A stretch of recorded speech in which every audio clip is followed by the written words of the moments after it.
गया। तालियां बजा के स्वागत करें आप अपने परिवार के सदस्यों का। अब जिनकी हमें दरकार थी, ऐसी शख्सियत जो आज हमारे बीच में हरियाणा सरकार के मुख्यमंत्री श्रीमान मनोहर लाल खट्टर जी, मैं चाहूंगा जोरदार तालियां बजा के स्वागत करें हरियाणा के प्रथम मुख्यमंत्री जिन्होंने विकास की गति हमारे प्रदेश व इलाके के अंदर देने का काम किया, माननीय मनोहर लाल खट्टर जी। भारत माता की। माननीय मनोहर लाल खट्टर जी, माननीय मनोहर लाल खट्टर जी, बहुत बहुत धन्यवाद।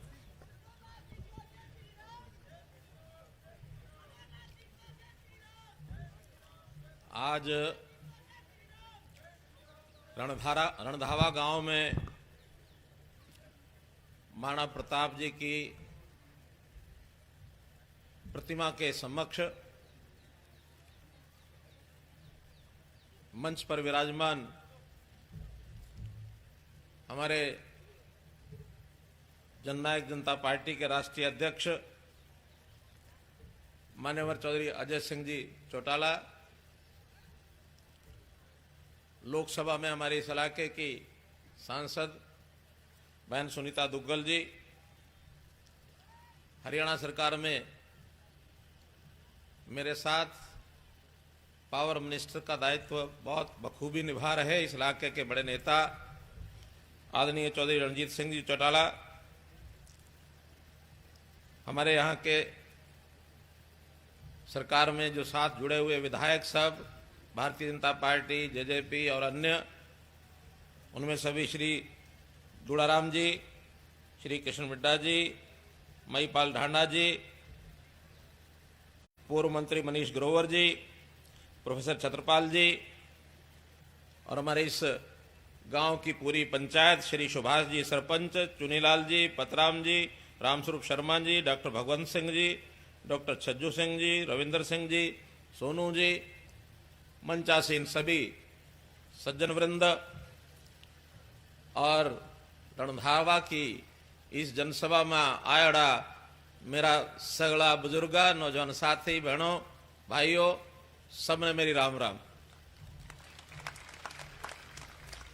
भाइयों बहनों, पूर्व वक्ताओं ने इस चुनाव के बारे में, क्यों ये चुनाव आया और किसके कारण से आया, किस मतलब को लेके आया, लेकिन जो कि लोकतंत्र में जब चुनाव आता है तो जनता के हाथ में उस चुनाव का भाग्य लिखने की बात होती है, क्योंकि जनता जनार्दन इस लोकतंत्र में वही सर्वोपरि है, जैसा चाहेगी वैसा करेगी।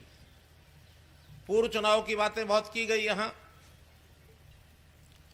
मेरा इतना ही कहना उसमें कि पूर्व चुनाव में भी कम से कम लोकसभा के चुनाव में आपने भारतीय जनता पार्टी की लोकसभा की हमारी सांसद चुन करके और हमको एक बहुत बड़ा एक प्रसाद दिया था। विधानसभा में जो भी हुआ हो, लेकिन सरकार की भागीदारी में तो चाहे वो रानिया हो, चाहे वो सिरसा हो, भागीदारी तो आज है ही। क्या हम इस जिले की तीसरी सीट की भागीदारी, जो हमारी एलनाबाद की सीट है, इसको भी सरकार की भागीदारी में बदल नहीं सकते? उस समय नहीं बदली होगी, आज फिर मौका आया, बदल सकते हैं। अभी 5 साल में समय थोड़ा निकला है, ज्यादा बाकी है। 2 ही साल निकले हैं, आज पूरे 2 साल हुए हैं हमारी सरकार को बने हुए। 27 अक्टूबर को हमने शपथ ग्रहण किया था, आज 26 तारीख है, और मैं समझता हूं 2 साल के पूर्ण होने पर ये एक सभा, उसकी समाप्ति, 2 साल की समाप्ति पर हम अपनी बातचीत को आपके सामने रखने का एक अवसर लेंगे। आगे के 3 साल और अपने हैं, जिसमें जिस आधार पर हम 2 साल से चला रहे हैं, उसी आधार पर पूरे प्रदेश के काम करेंगे, एलनाबाद के उससे भी ज्यादा करेंगे, क्योंकि पहले कोई कमी हो सकता रह गई हो।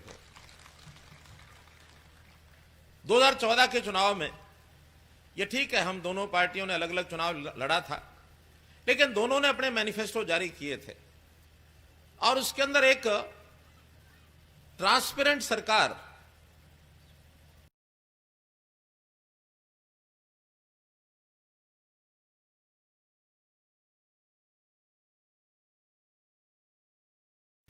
यानी पारदर्शी सरकार, जो कहेंगे वो करेंगे, जो नहीं कर सकेंगे वो नहीं कहेंगे। एक भ्रष्टाचार से दूर होती हुई सरकार, ये हम चलाएंगे, ये हम लाएंगे। पूरे प्रदेश को अपना परिवार मान करके 2.5 करोड़ जनता, 3.25 करोड़ जनता ये मेरा परिवार है, इस नाते से हम सारी चीजें आगे बनाएंगे। आपको ध्यान होगा, मैं जब जन आशीर्वाद यात्रा में इस इलाके में आया था, एक नारा उस समय आप लोगों ने बोला भी था, मैंने बुलवाया भी था, हरियाणा एक, याद है? एक बार फिर उसी नारे को फिर जोरदार बोल के याद करेंगे, हरियाणा एक, हरियाणा एक। अर्थात जब हम हरियाणा एक मानते तो सारे हरियाणवी भी एक हैं, भेदभाव करके नहीं चलेंगे। लोकतंत्र में सीट कोई किसी को आए, राज किसी का आए, लेकिन जनता का भाईचारा ये तो बना के रखना है ना। और जनता के भाईचारे के लिए हमारी सबकी चिंता होती है। आज उल्टे बास बरेली को चल रहे हैं। कैसे चल रहे हैं? कहा जाता है, कुछ लोग कहते हैं हमारा भाईचारा तोड़ा जा रहा है। अरे भाईचारा तोड़ने वाले कह रहे हैं कि तोड़ा जा रहा है, क्योंकि आज हम लोग सरकार में बैठे हैं, कोई भी 4 लोग खड़े होते हैं कि इनका विरोध करो, इनको मत दो, इनकी बात मत सुनो। लोग हैं करेंगे तो भी सीमा छूट देने का काम जिन लोगों ने